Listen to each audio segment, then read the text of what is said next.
there's a topic here which I think is sort of about mitigating problems, right? Whether it has to do with hallucinations or safety, security.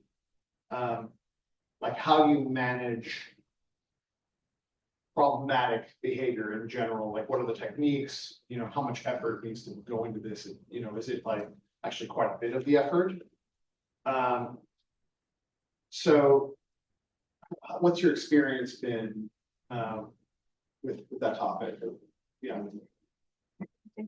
So I think it depends on what context that question comes up. If it's in the context of AI, it actually is a lot of work. It's actually where bulk of the work happens.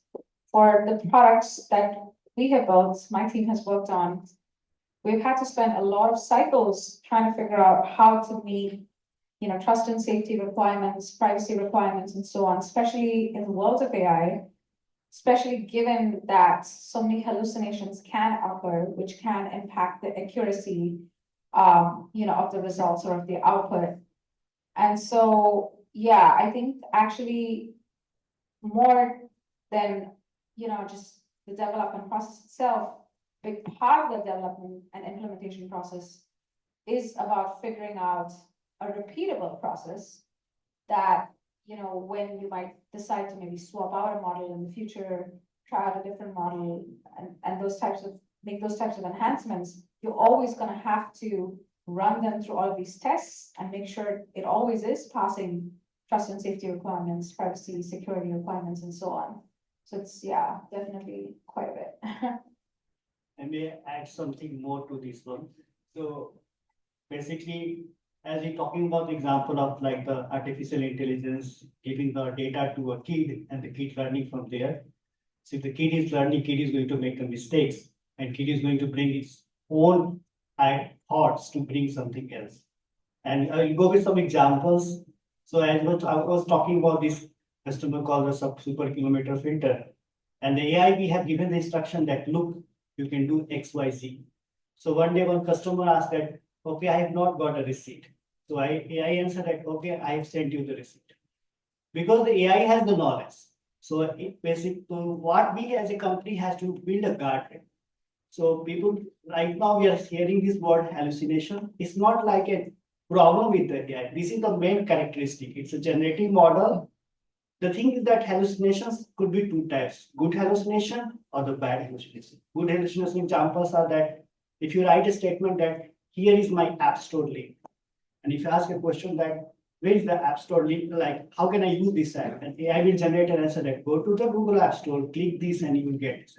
This is a good hallucination because it's using its own language to create this part. But if somebody says, do you have an app on Microsoft Store? And the AI will say, yes, you have this one. But technically, there's nothing else. This is called a bad hallucination. So as a company or the product team that are building on this AI, they have to juggle on these things that how can I have the good hallucination going on and still control the bad hallucination? This is where you don't want the answer to be there, that part. That's where you require a good type of the data set, testing and all this part. An interesting part that it's not sufficient because models like OpenAI, Llama, they keep improving it. So you might be like your test case which you have written is complete, but 2 months down the line, you have to write more tests, more things, and it may be like continuous process in this picture. You want to anybody about that? Yeah, sure, that one options. So I think I want to just add to that, like you said, user testing. I think that that's something that's very important. It comes back to UI, UX, comes back to the importance of being proud of what you put out. Now, obviously, perfection is the enemy of progress, of course, we know. But so much of the time, if we look at good engineering and good products, they took the time to actually use the product after they built it, to test what they had, make sure there's no regression, make sure also that it did solve the problem they were there to solve. And it also comes back to product management. How were the stories written? How are the instructions written? So we've worked with Pegasource for a long time, and let's be honest, at first it was not that great of experience, and we learned over time, and this was by adding on to our team the original TurboTax design lead into its principal design strategist, Alan Timber. We added David Ma, the original employee number 2 for Roblox, their head of UI UX, and 7 other exits behind him. You know, these are people, this is like a Lamborghini with another person who removes all the speed bumps. Yeah. And once we added them to the team, we noticed that the story started getting written a lot different. And therefore also the engineering was different. There were more of these roadblocks. Coining the term, there was roadblocks keeping everybody in line, and we got much better product from it. And I think that's important. It still gets back to, again, you need good data in, but also what do you do with that data? You can do 1,000 things with the data, and what's the user experience like? What is the output like? You can output a bunch of stuff, but what is the experience like? Is it giving me what I wanted it to give me? Or is it just giving me some garbage that doesn't actually solve the problem? So this kind of reminded me of a question that I think actually Nagendra, personally, I'd like to geek out a little bit about the core engineering work that this work looks like, right? Yeah. And my sort of view of ML work is the pipeline view. That's what a lot of the engineering work is around. I was curious, you know, we're talking about garbage in, garbage out, right? Yeah. But I would say that matters at stages as well. And in our conversation, I remember that we talked sort of about the pipeline and stages of transformation, kind of, you know, if we want to take that out of an ETL and say just the phases of the transformation. You know, is there do you have a view on kind of like how data is massaged through a system? And I know that you have a lot of verification steps as well on how you're doing things. Yeah. Maybe I can add some basic concept here so that like everybody aware about what Eric is talking about. So in LLM world, basically these LLMs are like general purpose. They are fine-tuned or like on the entire think about internet data. So which means that they have the information about the most of the internet since the last training part. When you try to customize it basically to say that or like fit into your use case, it could be e-commerce, it could be banking and all. You want to put that, give them extra information because this information is only visible to you. You have not onto the internet, so LLM technically cannot answer this part. And as a good boy, you are giving this information and it's trying to answer it. But the way how these informations are given is going to answer this. So a very classical example is that everyone received the emails, but you see the raw emails and the email says that, hello, my name is X. If you see the raw email, lot of garbage are there. There's a header is there, the tokens are there, and maybe going more technical, the footer in all this part. If you give this entire information to LLM and just try to find it, LLM will have a hard time understanding that where is my most important content, which I have to extract and give this part. So as a result, to get a right answer, or better to say that more accurate answer, this data needs to be clean. So for example, entire data set is there, you need to find the where is the most important data. Then you convert into the various form. For example, I say that X is Y, people can ask the something X is Y in a different form. For example, somebody said that what is my card fees, what is my card transaction fees, all are same in the different meaning. But in LLM world, it might be a different. So right data massaging, which is about like a cleanup, which we said in the platform, like you can rewrite the data in a different form, extract the data in a different form, and then you give the data to the LLM to answer this thing. If it is done in this way, LLM answer will be like as good as, which I was talking about, the good hallucination will happen in the right way, and bad hallucination will get reduced a lot. I also think that, so you're talking a little bit about the qualitative, well, the approach to data. You also talked a little bit about sort of this redundancy pipeline, right? Like, or when things are looking tricky, you don't just take the OpenAI output, you will also use other sort of phases of data manipulation. I don't know if you wanted to give an example of that. Yeah, so basically, I and Erin had discussion about like how GleanAI answers a question. And I'll go with a simple layman terms like how the GleanAI creates a right answer. For example, somebody said that I'm looking for a product for my dry skin. So what we do is that the first one small AI we have, it rewrites this question in a various way. It says that user A is asking about a product that is looking for a dry skin. Then another question we have created is that what is the meaning of dry skin? It has an XYZ characteristic and all. So given a user question, one AI, which is a layer one, creates a small sub question. Now, each of these questions, we try to find the relevant document that it could be important for this one. That is done by the, think about that AI number 2. Then comes the AI number 3 that re-ranks the document that, okay, boss, this was the original question, but I have got like these data sets from all these different AIs. Tell me that which is the most important things that is correlated with this one. And then once you have this information, you give all these documents to a bigger LLMs or has a heavyweight LLMs, which are OpenAI GPT-4 models are there or Llama 4 models that generates the answer. But the answer you generated, it might have some little bit of the hallucination. That's where you comes the last part, which you are cross-checking that. Whether the AI has followed, think about like a police AI, it is checking that whether the final LLM has generated the answer which are as per the instructions or not. So that way, when you generate a right quality of the answer, it's not just one LLM.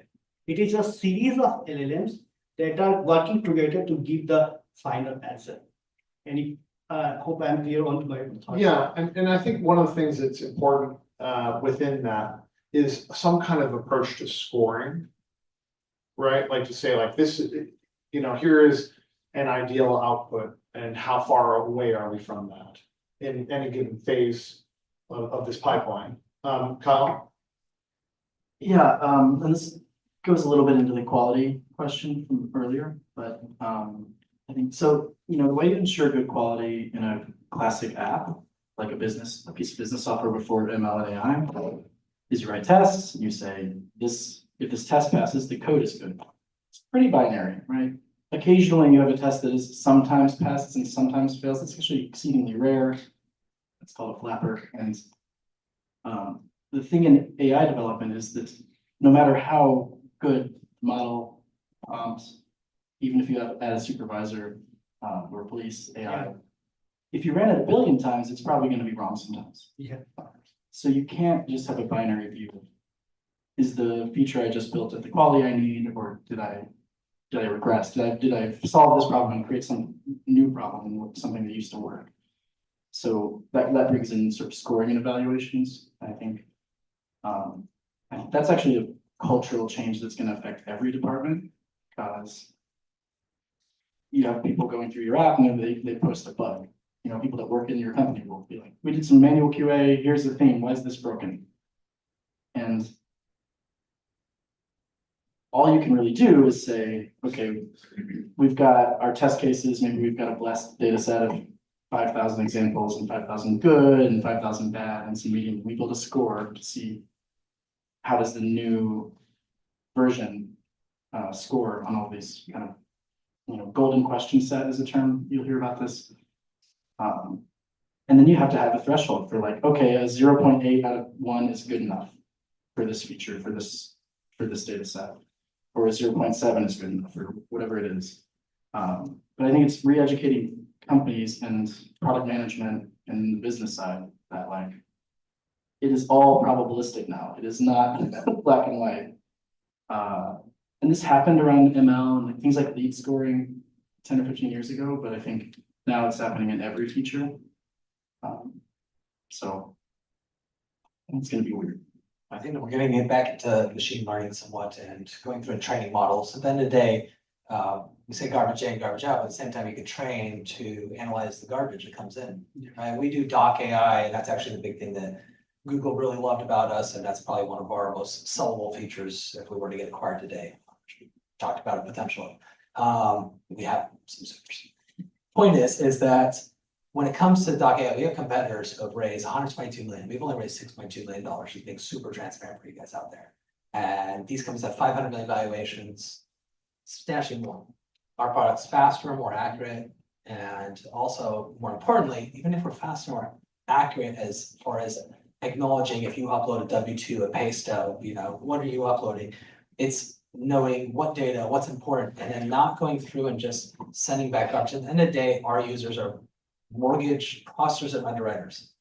They don't want to get a bunch of JSON data. That's OCR today. That's how OCR is. As somebody who knows how to look at a W-2, I look at that W-2 like that and be done. Why do I want to look at a bunch of freaking JSON data? I would rather you tell me, is there anything that is flagged, is that's important? How are you speeding up my job? How are you making it more enjoyable? At the end of the day, we train it. At the same time, we go through and we get W-2s that are in different formats. We get, pay stubs in different formats. We get this and that. We get different types. So it's all training. What's important, what's not important, what do we take, what do we not take? Sometimes you do need to get humans in the loop on that.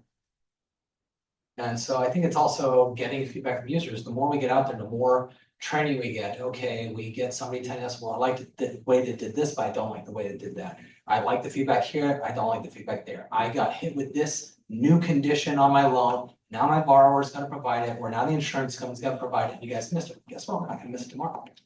So it gets back to training and also talking to your users, getting the product out there and making sure that we're making an enjoyable experience more than anything.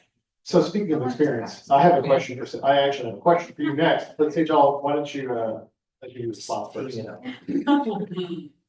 I was just gonna add, and just basically share the way we are evaluating and scoring some of this today. When we are evaluating, basically any LLM for a specific use case, we look at a bunch of parameters and sort of evaluate the scores for those specific parameters. So parameters could include things like accuracy, detailedness, sensibility of the answers, the output, verifiability. So these are different parameters that we come up with and then figure out how we would test for these specific parameters, and then just sort of put the LLMs through their paces to kind of see how well they do across these parameters, and then sort of builds some of what you're described as part of the scoring model into that. So then that way we kind of again have like this type of a repeatable process, which can be done just like not just for this specific use case and solution. It has to be scalable, right? You want to keep improving your product, you want to keep evaluating the solutions you build. So yeah, these are some other things we have considered.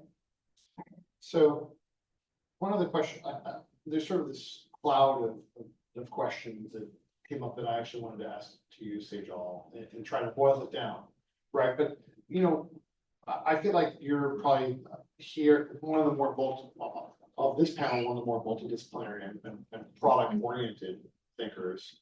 And so I guess kind of my question is like, what's different about say product management and now and products in maybe in a broader sense that we did from a few years ago? Like any thoughts there? Yeah, definitely. Quite a bit actually. There's a lot of new considerations that we did not have to think about before. So for example, when I was hearing some of the answers around, some of the new use cases, for example, things like that. Actually, for me, a big part of it is also to like revisit old use cases and kind of, go back and think about how we built certain features, how we brought certain capabilities to life, go back and revisit them and think about, well, can we totally revolutionize this with new capabilities that we now have because of AI? So, going back and reevaluating if there's a new way to solve an old problem has been really huge. And it's really required me to really think out of the box. Because before, you could think about solutions based on the constraints you have. Like, you can only work with the constraints you have, and there's only so much you can do. But if you take away some of those constraints, then there's a lot more possibilities, a lot more innovation that can happen, and a lot more avenues to pursue that you potentially never, considered before because it wasn't possible before. And, as part of that, I think one of the biggest challenges has been more of a prioritization challenge. So it's like, if you have so many different paths you can pursue, how do you choose among them?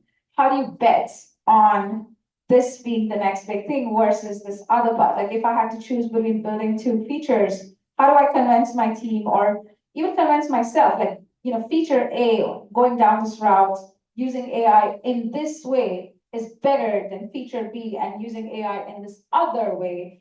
Because, at the end of the day, there's a little bit of betting, but it's also like, you have to think about it in a logical way, make a real business case in terms of this is, why we should bet on this, use case versus another one. So there's a lot of those types of challenges that have come up. And, also just at the same time, reevaluating the product process itself, where, in some ways things have become easier when you have, LLMs and AI to kind of help you go faster, be more efficient. But in other ways, it's added a lot of work. Like, now we have to evaluate different models. That takes some time. You have to, make sure that, like I mentioned before, like trust and safety requirements are met and, other such, I guess, constraints have been adhered to. And, all of this is new at the same time. So you're kind of figuring things out as you go along too. And that's also been definitely interesting. One sort of correlating question that I have, unless anybody wanted to directly answer that first. I want to just add to what Sahil mentioned about these product experiences which are happening after this AI one, is that if you look back and see that many of the features that we have, example, we're talking about the Salesforce. In the Salesforce, lot of features can become merged together to just become a one text box. For example, like we have analytics is a pretty classical example. We have a data scientist creating a report A, report B, report C, and you have a report coming up. Now, think about that. We just give all data to AI and you have a text box. And in that text box, you can ask any question and it generates all the report on the fly, all these reports. So technically, like you have to think about that. Are these features which we built in last 2 years, 5 years are making sense? Yeah. And that is where like companies like Salesforce are getting disrupted. Because there'll be one text box that eventually will do everything. Because eventually a product has a backend and a front end. Now the AI is just removing that front end at the runtime. And that's how the product experiences is going to change from now onwards. And maybe add to that, I love how you describe the fact of prioritization of features. I think that's super important. And that's something that, again, I like really rewarding the people on our team. And that's something that I really learned from Alan Tifford, next guy, was one of the things that we really did was we actually, the very early stages of the Miro board back, pre-COVID, we started actually utilizing that. And that was amazing. What we did was let's have all the possible, we went through 2 minutes. And it was because of it. It's like, what are we focusing on loan applications? We ended up focusing more, as you can see, on documents. And so he took an open approach and he had a theory, but we list out every possible problem we can solve in mortgage. And with each problem, we rank them based off of what was the value to the end user, barriers to entry, and also what they pay for it, of course, very important. And so and I think that still gets into it is a lot of people love features, but what they pay for it. The day. So that really helped drive a lot of, and we can take that approach to really every feature. That's how you prioritize everything. We have 1,000 possible features. We have a very complex part. We got chat in there, we got the doc AI, we got the conditions AI, we have a share feature, we've got, you guys were working on, even a long time ago, was the difficulty was the onboarding and the Stripe features and all this other stuff. Other things are just part of onboarding user experience. And prioritizing which is the most important. I think it's looking at it with that open-minded approach. Once you have that, then you can get into close and really focus on those things. So I think that definitely, I love how you really focused in on that product management side of things. And that gets back to, again, knowing your users. If you know your users, if you are subject matter experts, you have that cheat code. You can skip ahead of, other, competitors that may be taking, they're not really talking to their users, but they have to talk to so many more users than if you have a team that's backing you, that understands the industry inside and out, and that can help you skip that process or be that user 0 in many cases and have already an educated guess. Like, we're pretty sure this is it. Let's go through and verify that. Okay, shit, that's it. Let's move forward. Instead of having absolutely no freaking clue.